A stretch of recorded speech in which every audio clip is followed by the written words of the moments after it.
Hey YouTube.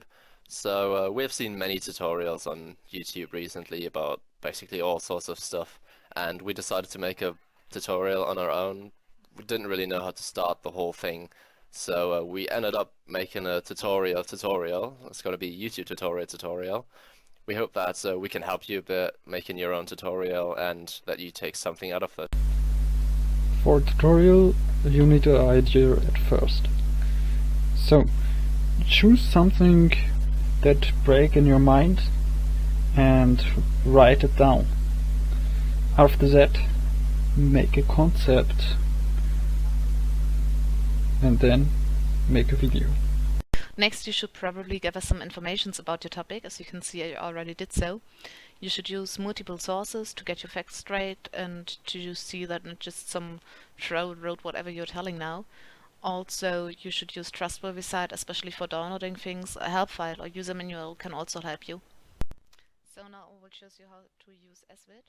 You can set a video title, description, tags, also keywords, everything to use on YouTube. So also you have to use some music. So I went with Silent Machine because you can't really hear it if you set voice mix to minimum.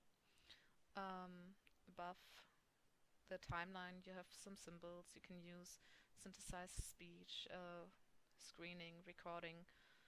If you want to record something, you can you have to make a video first, but you can see your video and edit it with some symbols to point things out. It's really simple.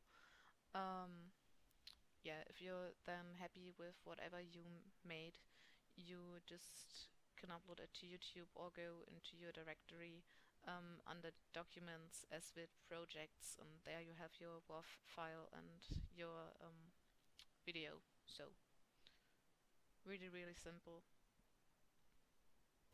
Right, now that you made the video, you want to edit it, probably like cut it or decrease the volume if it's too loud or whatever. In order to do so, you need a program. I'm using Movie Maker. It's a free Microsoft program and it works pretty well. So it brings you to this window once you open it up. You want to add the video you just made or the clip. For me, it's the intro, so I'm opening this, and the whole thing pops up here. In order to extend the whole thing, you just need to click it once and then press plus, so you can actually see what's going on. I think usually it looks like this, and it's just too meshed. So I'm going to extend it, and I want to cut the last few words off right about here. In order to do so, I need to move this black bar, which usually starts up here, to wherever I want to set the cut. So I want it right here. Nope. Right here, perfect. And then I got to go to the Edit tab up here, and I need these two options. What the first one does is it cuts everything off in front of this black bar, and the second point just cuts off everything behind it. I obviously want behind it, so I'm going to choose this one. Here we go, and cut off. The last few words are not there anymore. The timer just reduced to 23.76 seconds. Perfect, it worked. What you can also do is change the speed, make it really slow, make it really fast, change the volume, make it loud, make it quiet, whatever you need to do. Anyway, to save the whole file now, you got to go to the main tab again, and then press this little button here. It says save film, or save movie, whatever. You're going to choose where to save it to. I'm just going to leave it at desktop so I can find it really quickly. It's the intro, so I'm going to call it intro. Press save. Now this process here takes a while. The longer the file, or the bigger the file rather, the longer this whole process takes. So if you have like a, I don't know, half-hour video which is several gigabytes big, then this will take ages. Anyway, I'm just going to speed this up real quick.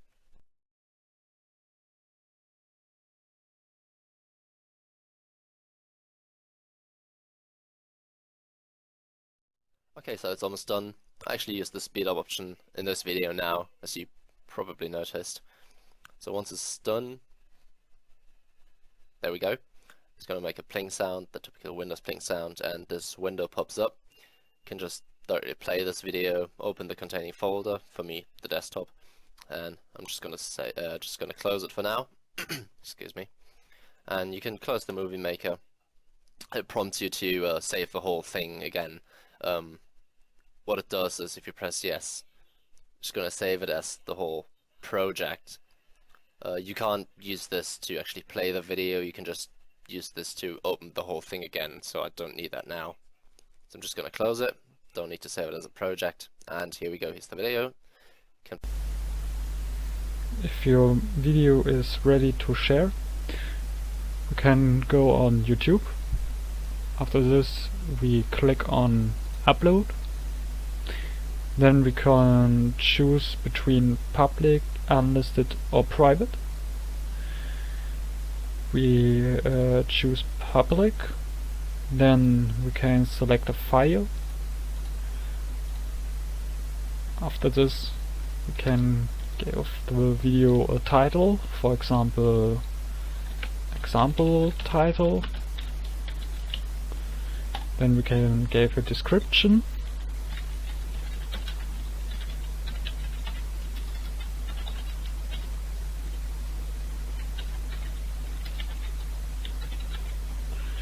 And so on.